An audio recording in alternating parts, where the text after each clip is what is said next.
Okay, we are online. Okay, hello everyone, and welcome to a new open class by the School of Travel Journalism. My name is Eileen. I'm part of the academic team at school, and I will be with you during this season. Thank you very much for joining us. Feel free to say hello in the chat and tell us where are you joining from. Today, we are very pleased to welcome Tina for a session titled Why This Story? She's a lecturer for the Gastronomy Master's final project, and this season presents a very relevant topic for everyone interested in food writing, gastronomy journalism, storytelling, and content creation. Tina, thank you so much for joining us. Thank you for having me. So shall I get started? Shall I share my presentation?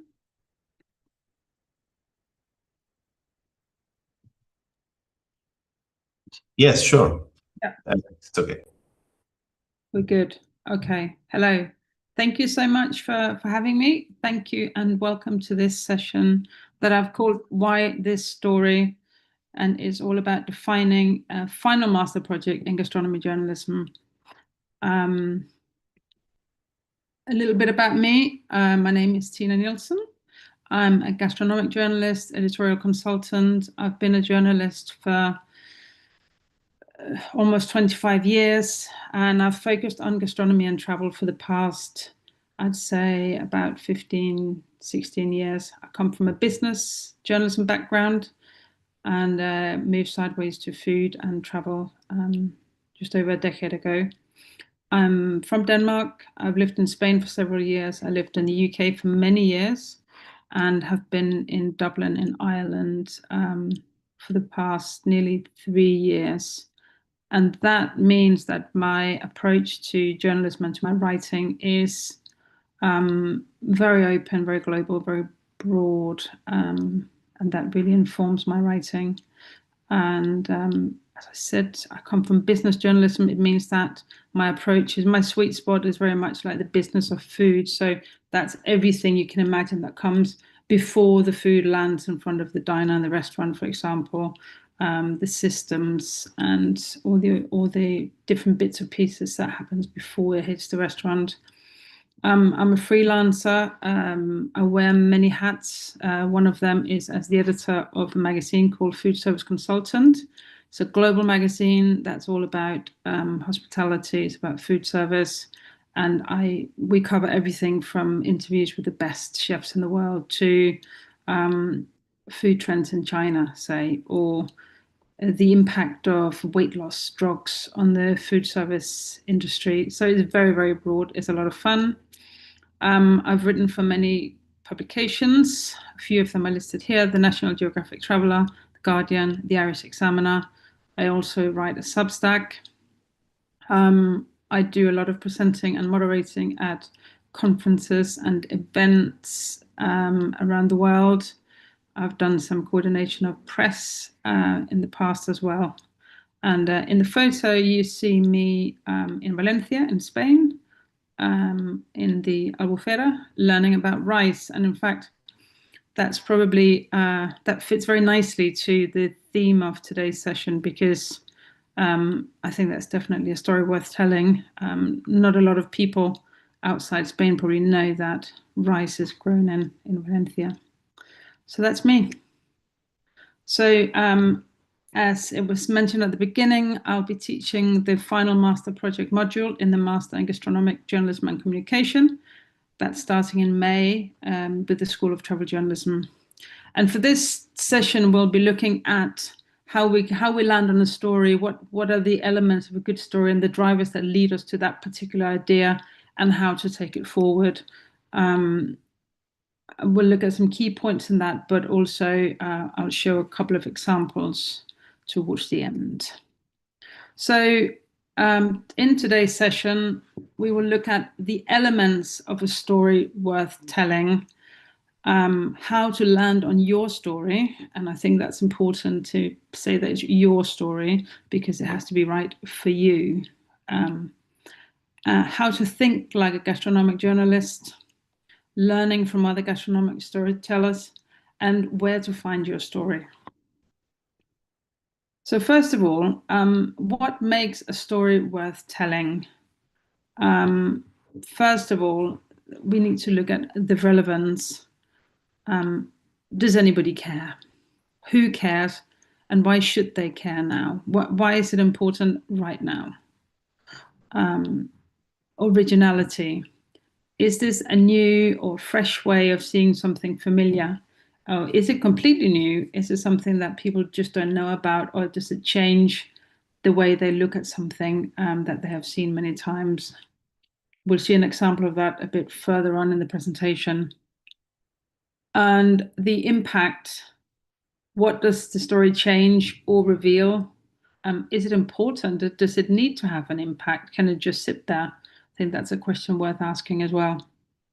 Timeliness, why now? That's a crucial question when you try to find a story for a project. You need to have a kind of a timeliness hook around the story. And finally, the value. What does the reader take away? What can they learn? Does it spark conversation? Does it trigger an action? What is the message that they carry with them after they have consumed your stories? So I should say that a lot of the examples I mentioned in this presentation are written media, just because that's my own background. But obviously there are many, many ways of telling a story in different formats and different mediums. So relevance, originality, impact, timeliness, and value. And I think it's fair to say if you can't answer these questions clearly, you may not yet have a story. You may need to keep working on honing the exact story. The picture, I think, probably lends itself to a nice story. It's an olive tree, thousands of years old. It certainly holds a lot of stories, and there's just off the top of my head, sustainability is a massive story. Drought in farming, for example. So there's a nice story in that picture. Now, how to think like gastronomic journalists. I think above everything, be curious. I think as a journalist, curiosity has got to be your superpower. It goes before everything else, and question everything and question everybody. I think that is so, so, so important as a journalist. Never be afraid of asking, and in fact, ask more. Better to ask too many questions than not enough questions. So curiosity, absolutely top. Look beyond the plate, because it's never really about the food. There's millions of stories behind the food. So where does the food come from? Why did the chef pick that particular product? What journey has the product been on? And what does the process do to the wider system in the food production? Look at the bigger picture and the bigger context. And that's the next point, see the bigger picture. So connect the dish to the systems, the culture, and the context. The cultural issue is massive, but it's also, I think it's really important to not focus too much in on the actual plate, but take 10 steps back and look the space that plate is sharing with people, with the diners, with the waiting staff, with the chefs, and where it's come from. Very, very important. Find the people, seek out people, go and speak to them. If you can, go and visit them. Really, really important to know the characters and that whole choreography of gastronomic journalism. And as I say, go on a journey. Whether that's on the gastronomy master, for the final project, you do have to actually go on a journey to work on your project. But even a metaphorical journey, be open-minded and go and learn about people and places and products. And you might not find your story in the first journey or the second journey or the third journey, but it will crystallize your story the more you expose yourself to. And I really can't emphasize that enough. I think it's very, very important because we often get stuck reading books and reading on screens and doing our own research rather than actually going out and saying, who can tell me this and why can they tell me and where are they and where have they come from? It's very, very important to ask those questions. So think like a gastronomic journalist and look beyond the food. Now, when we think about the heart of a story, I wanted to use a tomato as an example because even in objects and things that we look at and eat and play with and touch every day, you will find many, many stories. So here I've put a tomato is never just a tomato. There's tons of stories in a tomato. So just some examples here. So a trend can be a trend. It's farm to table dining. It's sustainable growing. It's speaking to growers, speaking to chefs, about the importance of getting plot to plate, that plot to plate approach for dining.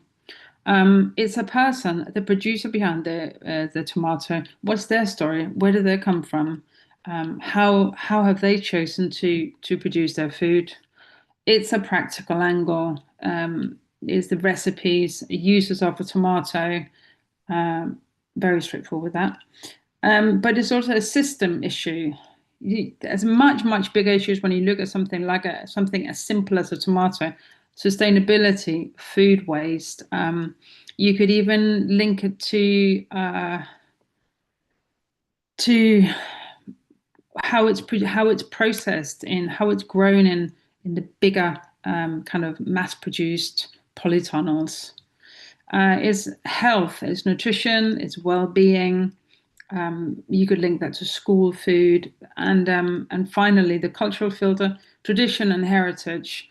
There are so many different varieties of tomatoes. They're used in different ways in different countries, different cultures. Take tomatoes more seriously than others. So this is just a way to show that there's stories in every little thing that we come into contact with every day. They're not all the right lens for you, but your job is to choose the strongest lens for you. So I think that's just something to get you thinking about how you find a good story, and just by being open to looking at the same thing from many different angles. So I've put it in three kind of steps. So the first one is topic. So the what for me is very broad, is a big picture, is non-specific. It's I put some examples here. So natural wine is a big trend and it's getting bigger and bigger. So that's a big old topic. Then we have the global trend of sourdough baking, for example. That's still on the up, even though it's been going, I guess, since the pandemic, when everybody had time to bake sourdough bread and experiment at home. And then something completely different. So the Iran war. There's loads of stories coming out of these topics, and that's the starting point. And I think often that's for the purpose of choosing a final project. You want to think of something, obviously, that you're interested in and something that you know that you can enjoy investigating and learning about before. Maybe there's no point in going for something that you think people will be interested in, but you have zero interest in it. So that's the start. Look at the what. Then the second is the angle. So what lens do you see this story through? How do you communicate it? And then you start honing in a little bit more, and you go to take a different sort of a different approach to it in terms of, say, you go and look at the cultural, the personal, the systemic stories behind it. So, for example, we go to the example of the natural wines. you can take many different angles to that. But say, for example, here, well, people drink less wine, but they're also drinking more consciously. So they're drinking less, but they're drinking better. And that's a nice slot for the natural wine, because people consume in a more conscious way. They're more concerned about how this product is made and what it is that they put in their body. So and they probably pay a little bit more for natural wine as well. So that's one way to go for the natural wines. You could also go another way and look at the evolution, how it's become more sophisticated and better over time. Now the sourdough bread, so there's, in tune with the sourdough bread trend, there's been a real rise of heritage grains, and a lot of countries are starting to embrace indigenous grains to their countries, and there are growers that are now working with bakers. So that's a nice angle, how you bring back old grains types that have not been used for years. And with the Iran war, I can think of a million stories coming out of the Iran war, but one specific here is how conflict reshapes the food supply, the pricing, the diets. By all accounts, if this continues, it looks like we could be heading for choppy waters with food and food production. So those are three angles. So one for each story that you can. I mean, there are many other angles you can take, but this is just an example of how you go from the broad to the more focused and narrative-driven approach to it.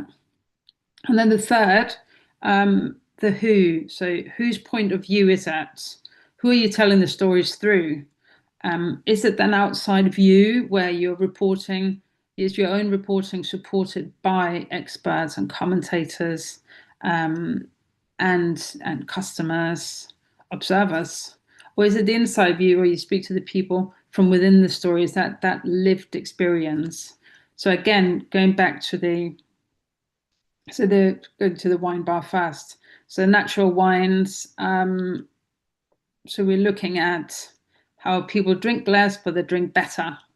So then go and speak to a wine bar owner who's advocate for natural wines. He might even produce natural wines himself. Get that inside story from that world of natural wines.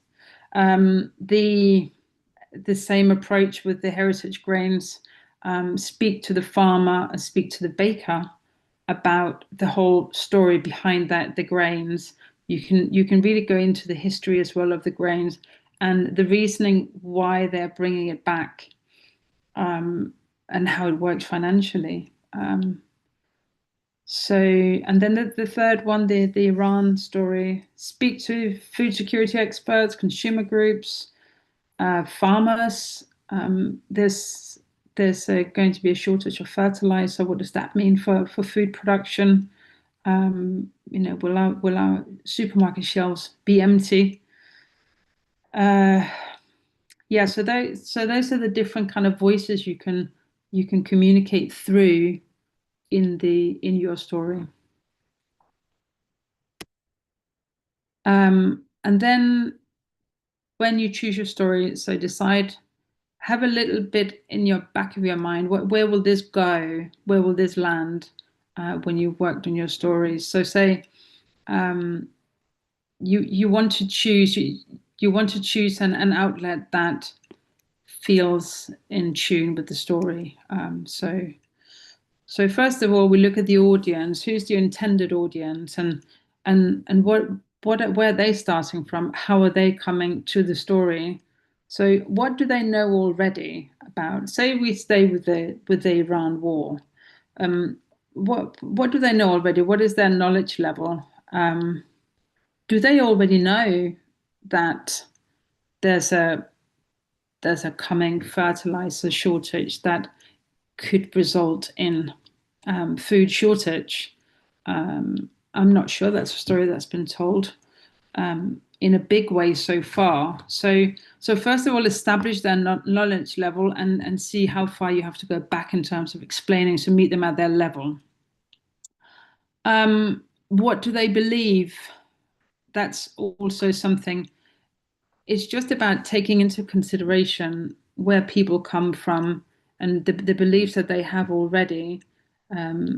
So whether they feel challenged or they feel seen in your reporting, you have to take into account the likely reader profile in the audience, or the likely consumer of your media, depending on whether it's a podcast or video or documentary. And then what's the bigger picture in terms of where does the audience sit in terms of what's happening on the global picture and on a global level, and what are the emotional drivers? What is going to be what they feel about, say, a potential shortage of food, for example. That's pretty big news for people, and that will definitely hit people on an emotional level. But people will be worried. But you need to find out exactly how to drive their engagement through it.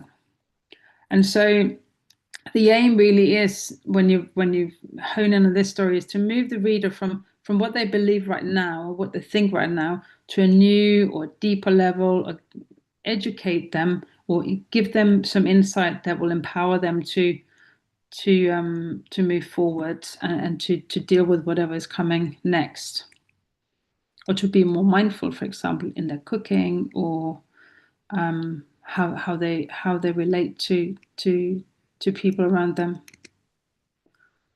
Now, the format of your story, the format will depend on what the story's tension is. What shape does the story need in terms of the format of the reporting?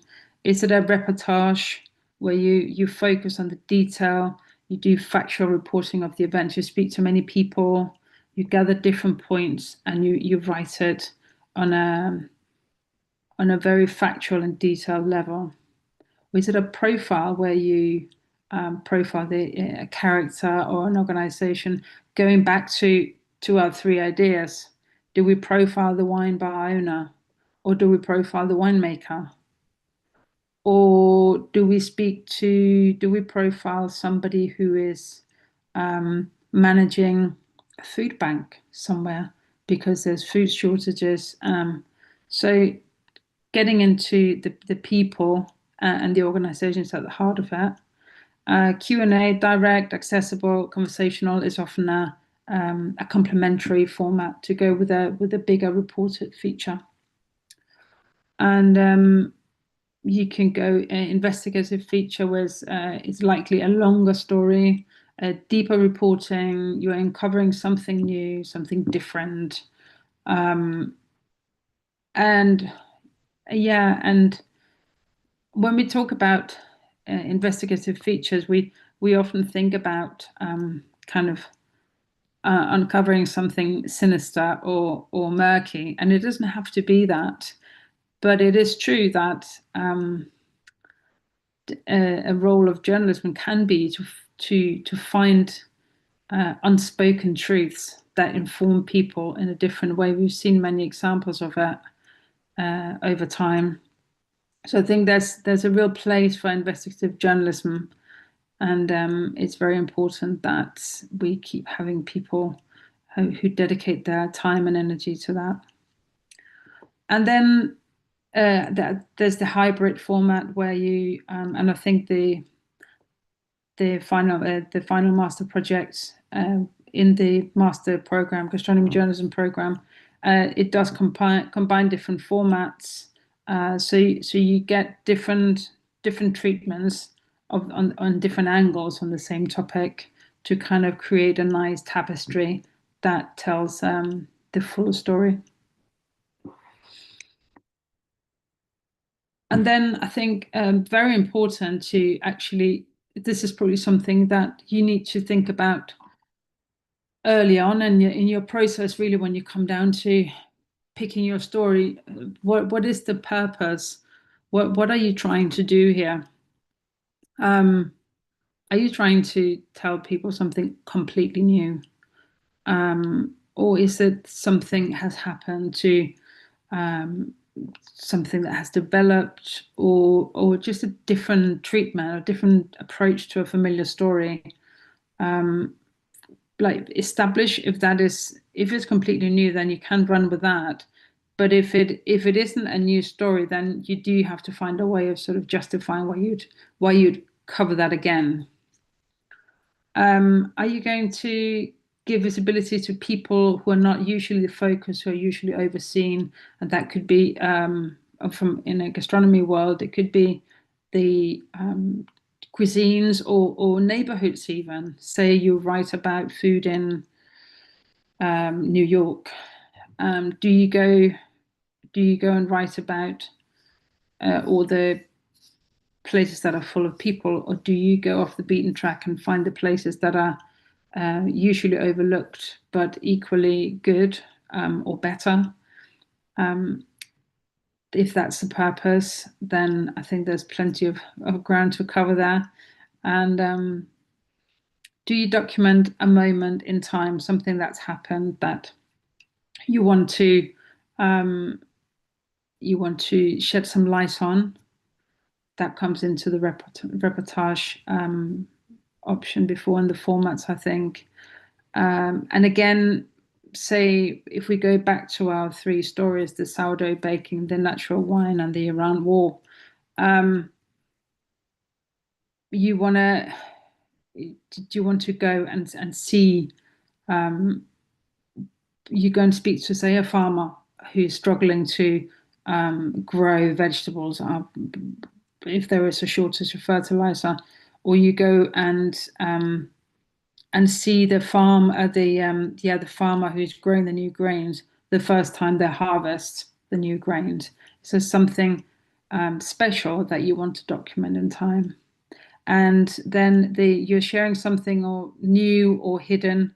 A bit is a link to the visibility to voices who are not usually the focus. So, but something that has not been seen before, and I think we'll see that in the, I think it's the next slide now, in the example I've chosen for this.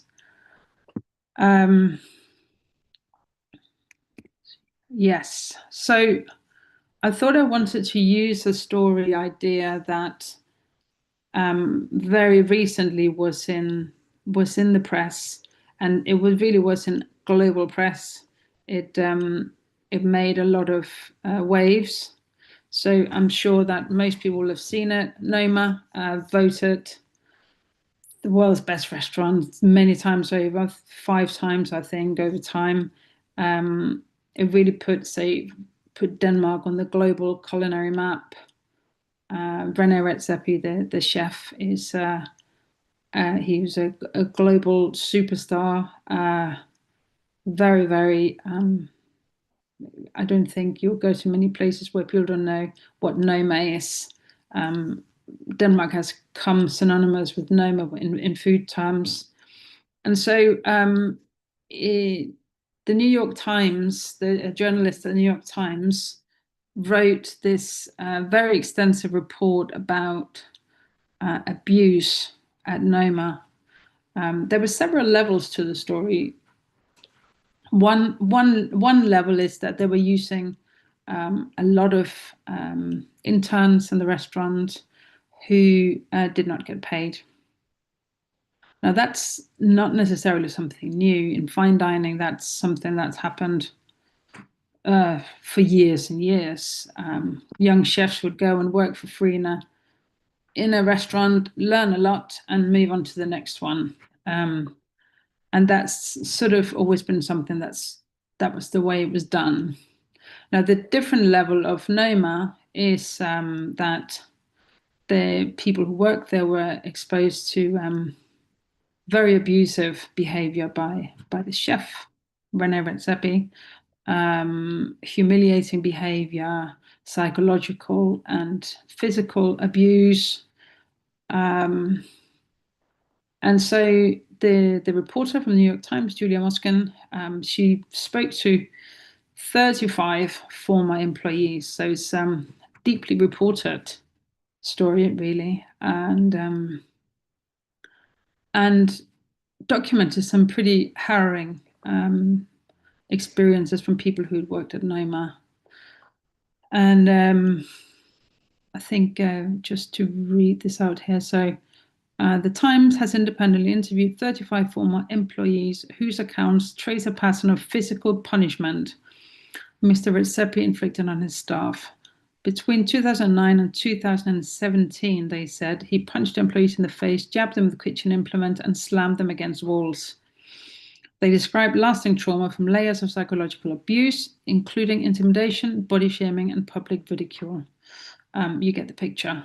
So really serious stuff. And this happened, I should say that actually Noma as a restaurant is closed now and has been for some time.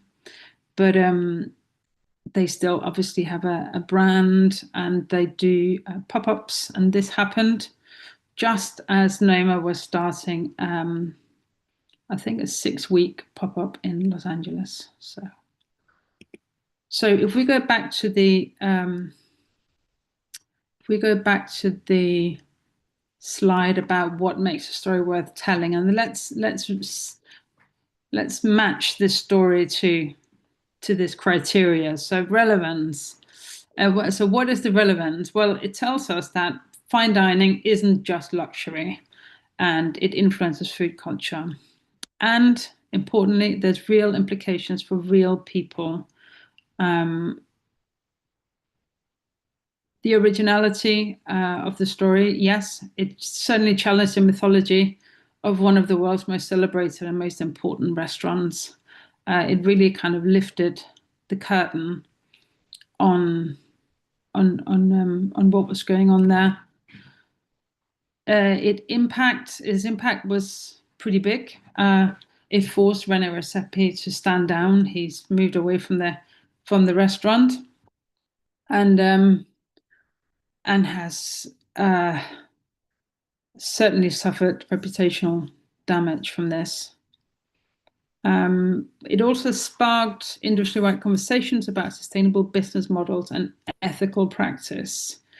And I think that part of the impact, the conversations about the sustainable business models, is arguably among the bigger impact it had, and why the story was important. Because if you look at fine dining today, it's the sustainable business models often rely on staff not being rewarded for their work. So I think that's the impact is definitely there. The timeliness, the timeliness was bang on, because Noma was just starting a 6-week pop-up in LA, and they were charging $1,500 per diner. So the point of the story is, this is a brand that has built their riches on the back of workers who've not been paid. And I think the value is it gave readers the added insight into the hidden cost of what they see in the glossy magazines. So it's much more than Noma, and it's about the system that underpinned Noma and the culture holding it up. So here I've made a few notes, because I struggled a bit with this story, because it's not entirely new story. Rene Redzepi has written about his bad behavior in the past. He's documented that he's gone to therapy, that he's a better person. But it was certainly not a secret that he had a past with problems with how to behave around his staff, and plenty of people had spoken about it. So it was already out there. And the previous debates, there's also been previous debates about Noma not paying their interns. They then set up a paid internship structure, and it actually turned out that not that long after they set up, they announced this whole paid internship program. They actually closed the restaurant and made a big point of saying that it was unsustainable to run a fine dining restaurant. So, and also unpaid interns is just not new in fine dining. And I think for this kind of story, it was deeply reported. 35 people had been interviewed, but I think it could have been interesting to maybe look at the more systemic issues for a kind of more rounded story. But still, all the same, I think this story is not new. But the moment that it was published, it was about to start this big pop-up in LA. So I said there, sometimes the story is new, but the moment creates a new angle. So I think the story definitely stood up.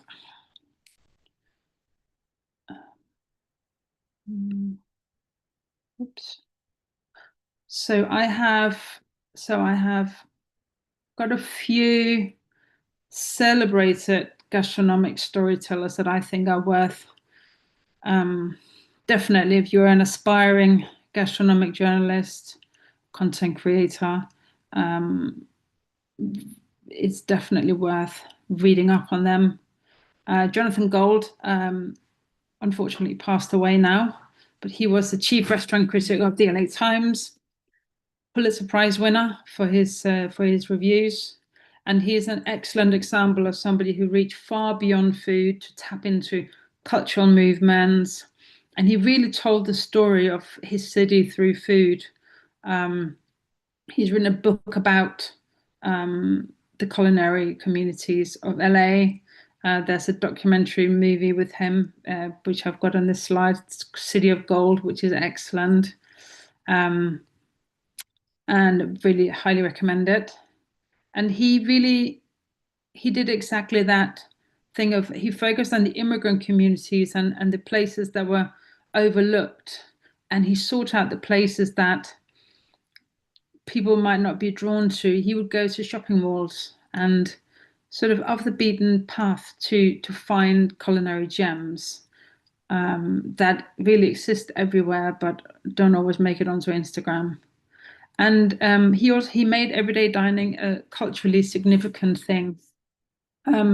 So yeah, I really recommend looking up some of even his old reviews. He writes in a magical way, where he doesn't just talk about the food; he talks about the moment in time. Anthony Bourdain, obviously super famous, unfortunately also passed away, but all the same, it's worth reading widely and watching his stuff. Kitchen Confidential made him his sort of behind the scenes tales from his days as a chef in New York. He's written World Travel, he's written A Cook's Tour, his TV shows Part Unknown, No Reservations. And his kind of USP was the people and also stepping outside his comfort zone. And I think that's a really great way also to find stories, is actually going out there where you're a little bit out of your comfort zone, while not in danger. And use the food. I think food is such a great medium to get into other topics. So you sit down around a table with people, and he was really good at that. He'd sit down, he'd speak to people about their world and their society, and it quickly comes into the politics, the cultural history, human stories.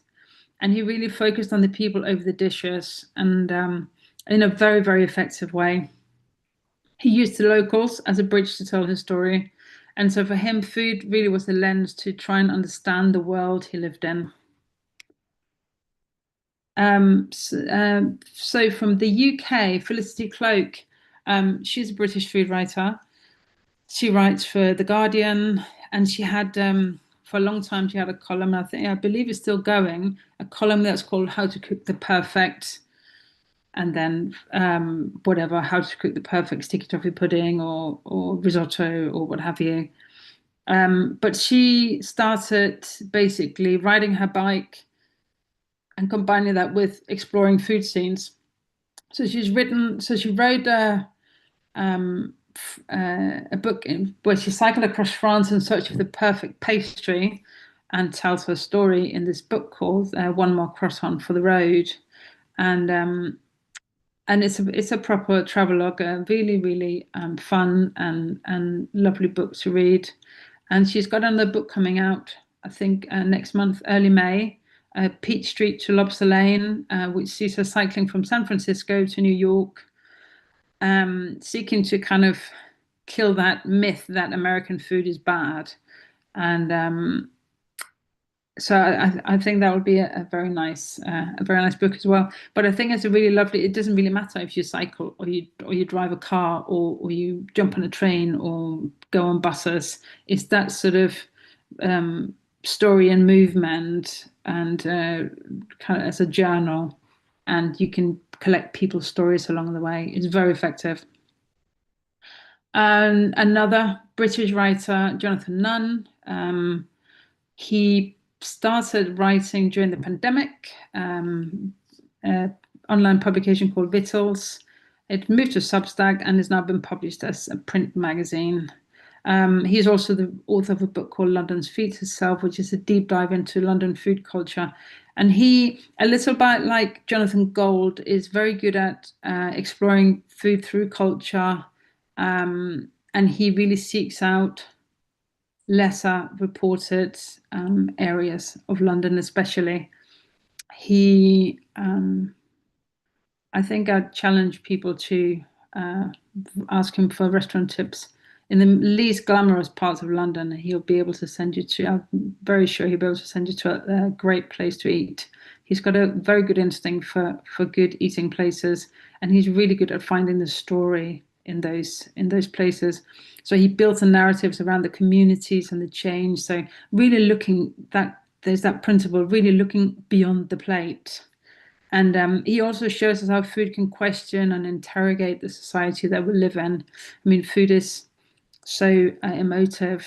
So is that right? And now find your story. And I would say, as I said before, be curious. Let curiosity be your superpower. Speak to people. Don't start with Google or ChatGPT. Start with lived experience. Go to the markets, travel, go and speak with people that you meet. Read widely, read deeply. Really important. When I was a young journalist, I often thought, how do people come up with their ideas? How do they find their stories? And the only thing I can say is that read around, speak to people, ask questions, be curious, and you'll find your stories. And that's me. So if there are any questions.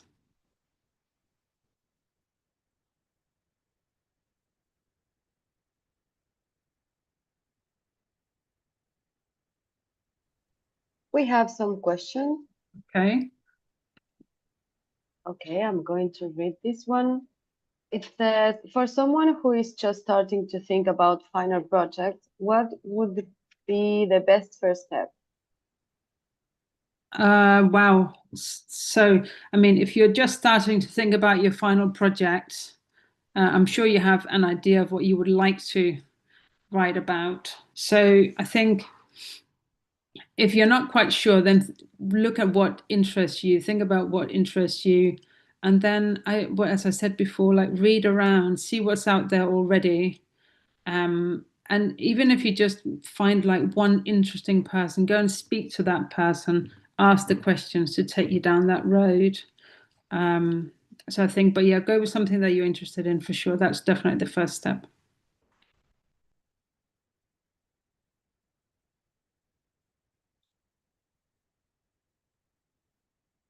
Okay, thank you. Do we have another one, please? If you have any question, you can write it in the chat so we can read it.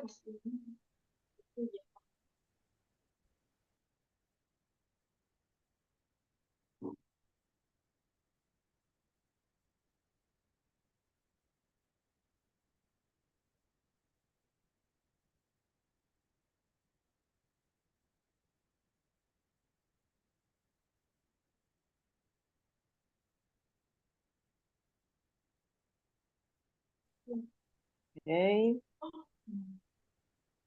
Let's wait a few more minutes. Mhm.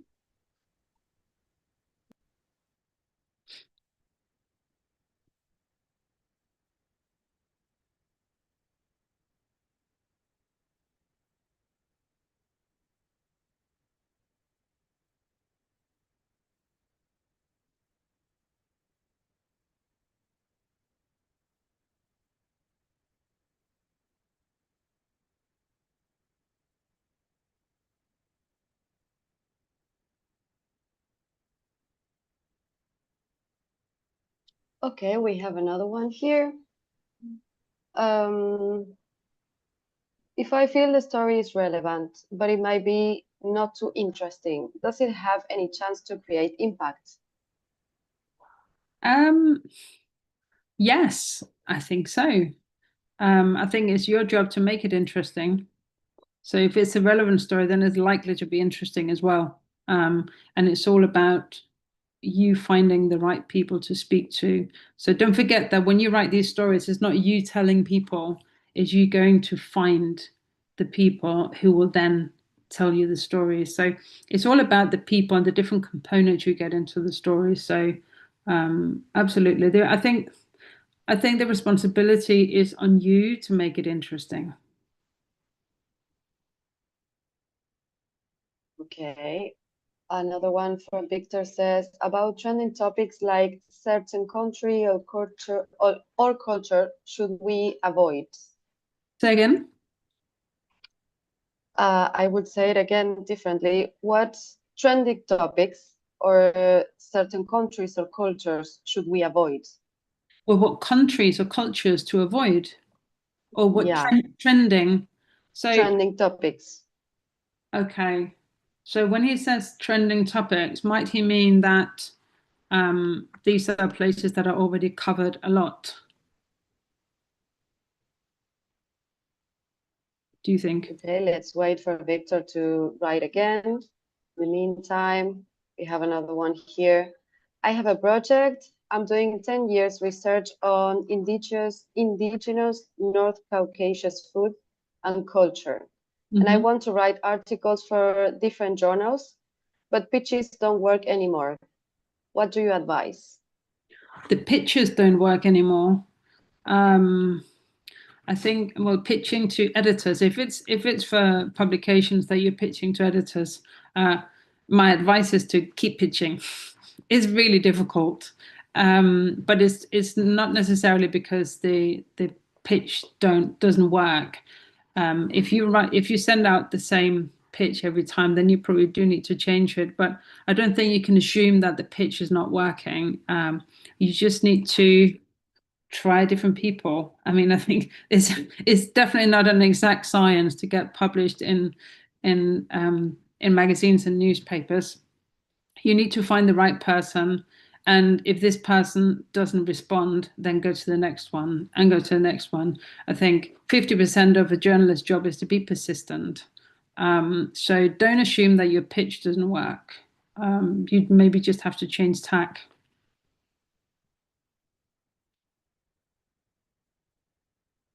Okay, thank you. Victor says yes about the trending topic question. Okay, right. I mean, I don't think there's any point in writing a story that's already been written. So don't write about um, where to eat in New York, for example, or um, eating your way around Lima, or those kind of stories that have already been produced a million times, and no editors will be interested in that, and very few readers, unless you can really add something significantly different. I think sort of putting it a little bit different whenever I prepare for an interview with somebody, say a chef who's been interviewed a million times over. um, my research is really to find out what he or she has already been asked, and then make sure that I don't ask those questions, because my job is to tell a new story. So if you can find an unexplored angle on, I don't know, New York food or what have you, then absolutely go for it. But I don't think I'd waste any time doing something that's been done a million times over. Find a different story. There's loads of them out there.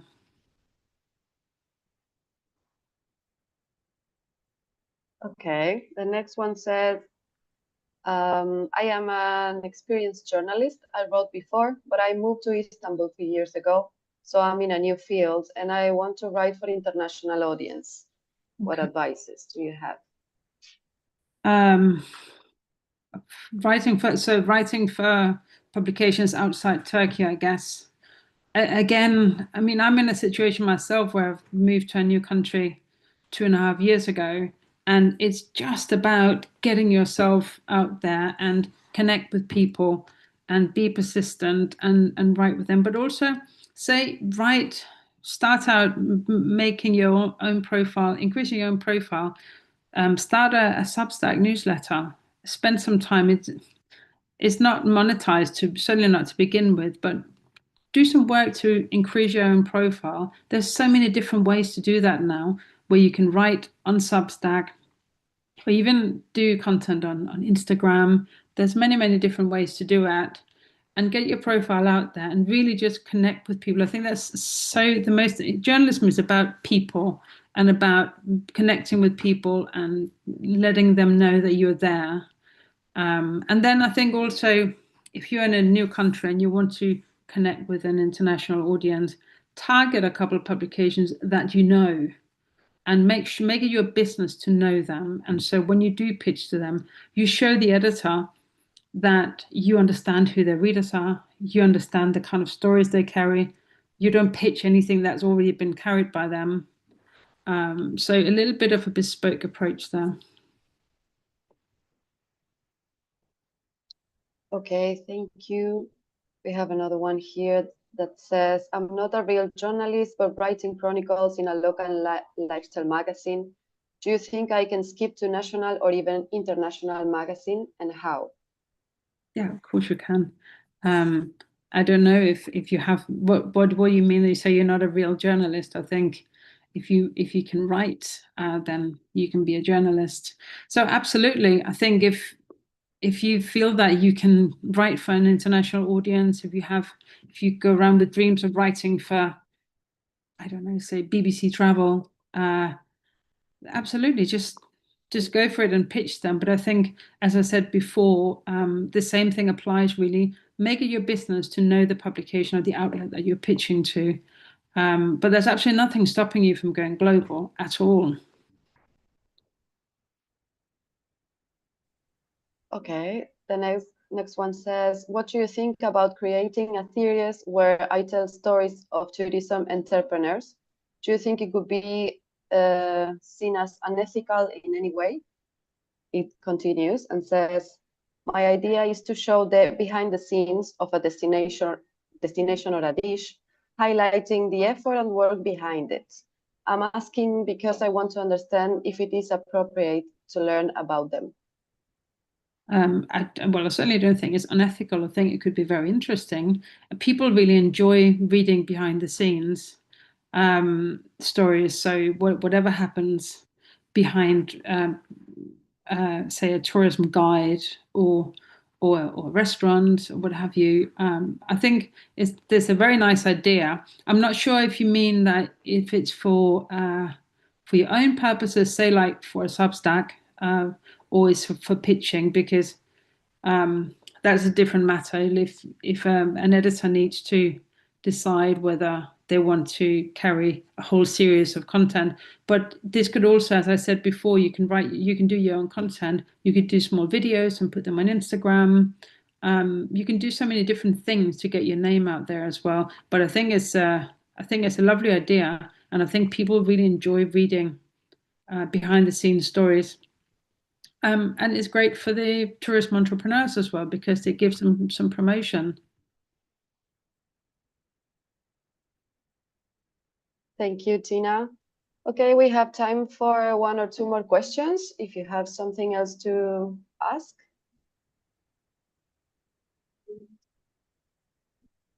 Let's wait a few minutes.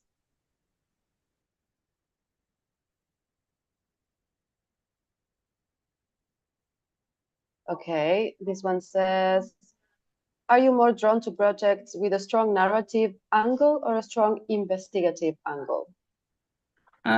Personally, probably the narrative angle. That's just something that I enjoy. But I think, we don't have to choose. But I do like a nice narrative. And I would say as well, just adding to what I said about the Substack before, that if you're looking to write as your passion and something to get you started, get your profile going, Substack is a really wonderful medium because also it allows you to write at length. There's nobody saying, there's so many short articles these days. So you can really, it gives you so much liberty to really also show what you can do and who you are. So I would definitely look into that.